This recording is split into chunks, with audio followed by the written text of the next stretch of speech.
I think yesterday in the New Orleans Pelicans game, Billy Donovan called 7/8 of a game perfectly.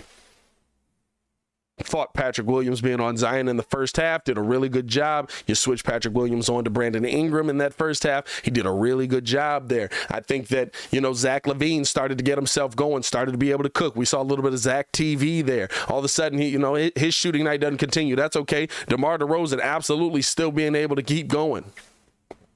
I'm able to put up points. I'm getting to the bucket. He's getting it. Now, listen, one of the worst officiated games I've seen this season. I can't say all time because I've seen some pretty bad ones with the Bulls, but one of the worst officiated games I've seen this season. I don't know who the heck that officiating crew. You had that one announcer or that one referee out there that had a mechanic's hairline. He looked like he had been sitting underneath somebody's car trying to fix their muffler all day, and then he came out and refereed a game. I think that there were calls missed, but at the end of the day, that was a winnable game for the Chicago Bulls. It was a very winnable game for the Chicago Bulls, and I'm looking at Billy Donovan in the closing moments of that game, in that fourth quarter, and I am confused on why you don't have Patrick Williams out there in the fourth quarter. I don't understand why you don't have Patrick Williams guarding Brandon Ingram as he's heating up, guarding Zion Williamson as he's heating up, right? Like, those are the moments where I'm looking at, okay, hey, that guy's here, right? Like, it's not like we got P. Will out here. Like, I think we're seeing more offensive presence. We're seeing more of a offensive, a want-to on the offensive end. He's pulling the jump shot. He's pulling the three ball. He's being very efficient when he's taking shots this season, right? I think all of those things are true. But we know what we have Patrick Williams for, at least right now on this team. He's supposed to be your defensive stopper. He's supposed to be the guy that's slowing guys down. He's supposed to be the guy that comes out there and uses his length and physicality to absolutely slow down the other team. And all of a sudden, I look out on the court and Patrick Williams is nowhere to be found, not only in the last 5 minutes of the fourth quarter, but pretty much in the fourth quarter at all. You put him out there a little bit early, right? And Zion started going after him. And so your mindset on that was to go to Alex Caruso guarding BI and switching on to Zion Williamson a little bit. And here's the thing, even with that, I understand the mindset right before that, right? Because they come out, BI's getting hot. He knocks down he gets fouled on the 3-point line, knocks down 3 free throws. I believe at that point it is a 7-point game. The Bulls have to get some offense to come back. You do. You've got to put some offense out there. You do, 100%. So what's he do? He goes with a lineup that's Caruso, Dragic, LaVine, DeMar, and I believe DJJ might have been out there. I believe it might have been DJJ. Or maybe Io. Actually, it might have been Io. One of them, right? You need a little more offense on this lineup. All right, we're going to put some offensive guys out there. We're going to put some guys out there that can score the basketball. You come back in the game. You take a lead. At that point, you need to slow down Brandon Ingram from cooking. And this has been something that I've talked about with Billy Donovan quite a bit. I do think that Billy Donovan does a lot of good things. And there's a lot of times for me, right, where I'm not going to sit there and just blame the head coach. I'm not going to sit there and just say, hey, listen, you're not doing a good job coaching this game. You didn't do a good job.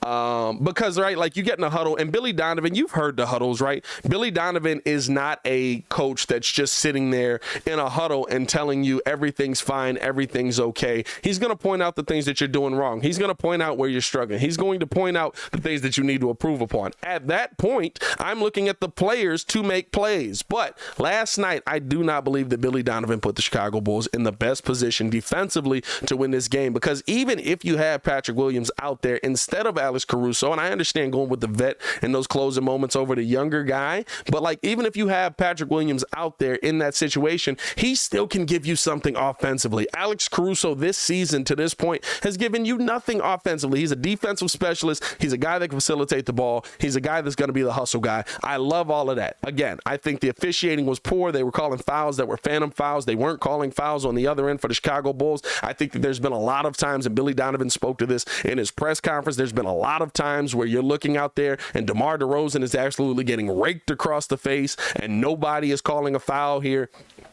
100%. I believe all of that is true. But in the closing moments of that game, you did not put your team in the best position to be successful. In the closing moments of that game, you did not put your team in the best position to get a stop. Even when you put Vooch back on the floor and Vooch comes out, he knocks down a couple of big threes, huge threes. All of a sudden, he's awake. Boom, we got Vooch in the game. Let's go. I love this. I don't believe that Billy Donovan put the Chicago Bulls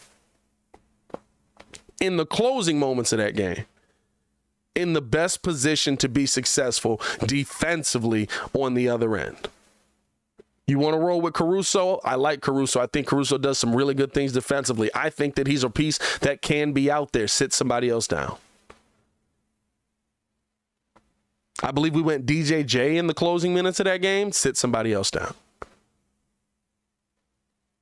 Because clearly you're going with the vet over the rook in that, or over the second-year player in that situation. You're going Caruso over Ayo. You needed big plays. You needed big moments. And those are the moments that you want to have your best player on the lineup out there. And guess what? Patrick Williams is your best length defender on the team. DJJ is making a case for it, but Patrick Williams is your best length defender on the team. And so for me, right, like I would have loved to see P. Will out there. I thought that was a miss.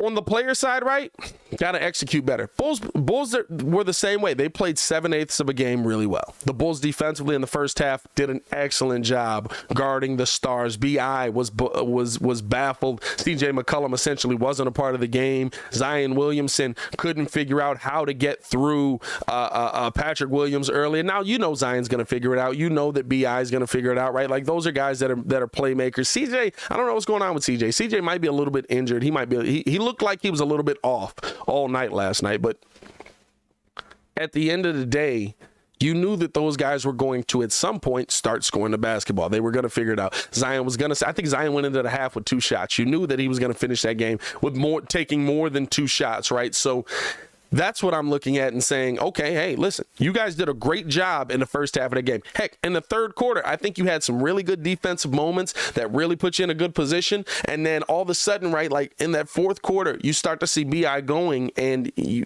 just start to self-implode. There's 2 things that I continue to see from the Chicago Bulls team this season that are really, really concerning to me. A lack of offensive ability in multiple moments in this game. I don't know. I don't know why we're seeing this so often, but I believe there were 4 or 5 scoring droughts by the Chicago Bulls in this game. 8-0 runs, 9-0 runs, 2 minutes, 3 minutes, right? Like you can't have those moments. That's essentially 15 minutes on a court of not scoring. I wish I had the actual like breakdown of it. I think we saw 4 5-0, 6-0, 7-0 runs, stuff like that, right? Where the Bulls just aren't scoring for 2-3 minutes. And guess what? Yeah, on the defensive end, if you're able to hold up, you're able to withstand that. And I feel like those are the things that you look at, right? And say, okay, well, if we're playing good defense, it doesn't hurt you as much. But that's the time where they start getting going. Too many of these offensive scoring droughts, and then just too many miscues. The small things. I'm not even saying that the Bulls played a horrible game in this game. They had to deal with terrible officiating. They had to deal with Zion Williamson and Brandon Ingram actually getting going at the end of the day, right? Like they had to deal with a lot of. It's an uphill battle. And Valanciunas was cooking Vooch all night. Well, I should say, in the first half. Valanciunas was absolutely cooking Vooch in the first half. They played Drummond on him quite a bit in the second half. Drummond got most of his minutes, I think, in the second half of that game defensively. And then DJJ did a better job on him. But when Valanciunas was going up against Vooch, he was absolutely cooking Vooch. But at the end of the day, you're seeing too many of those scoring droughts on the other end. And then you had to deal with, okay, now Zion's cooking. Now B.I.'s cooking. You knew those moments were coming. And that's why not to say, right, you're not going to have scoring droughts. That is. You're going to have times where the ball's not falling, but it's the shot selection on that. It's the fact that there's no offensive sets on that. It's the fact that there's no, okay, let's go to the thing that we do the best. Let's go to the thing that we can do most. Let's set a pick and roll here. Let's figure out a pick and pop. And the execution of those, the execution of the pick and roll, right? Like how many times have we seen a pick and roll going? Vooch doesn't really cut that hard. And then DeMar DeRozan's trying to flip it over the top and the ball gets tipped and it's going the other way, right? Like the execution on the pick and roll, the execution on just grabbing the basketball. Like the Bulls are trying to make plays before the plays there to be made. That's how the game ends. You see the ball get inbounded. I think Billy was saying there could have been a better screen there because of the positioning. DeMar had to reach out a little further. The ball goes off. The ball hit him in the hand. Worst spot for him to hit. Hits him in the hand, goes off the leg, goes out of bounds. As you see it, ball hits him in the hand. DeMar's looking to turn and make a play already. We're not there yet. You got to grab the ball before you can make the play. And so that's the part to me where I'm looking at and I'm saying, okay, yeah, the Bulls are definitely, I think the Bulls are in a good position. The Bulls are competing a lot. They're competing against the better teams. It's still early on in the season. You're 6-7. Whoop-de-doo. We've seen teams. We saw a team last year middle until they figured it out, and then they go on to win the NBA Finals, right? Like sometimes that's actually the NBA. You're feeling out a lot of these teams. You're trying to figure out what they're doing well. You're trying to figure out what you're going to be able to do well. But I'll tell you what, there's things that do linger throughout the season, and I think the things that linger most, and you got 4 days off here. You don't play again till Sunday. I think the thing that lingers most with this Bulls team is the continued, there's no sets, there's no offensive game plan, there's no play call for you to go to when you have these scoring droughts. Like, what's your go-to play? What's the one that you know is going to work versus this team? What's the one that you know you're going to be able to get a bucket against? Because a lot of times, right, just making that layup, all of a sudden, we see an influx of offense come from that.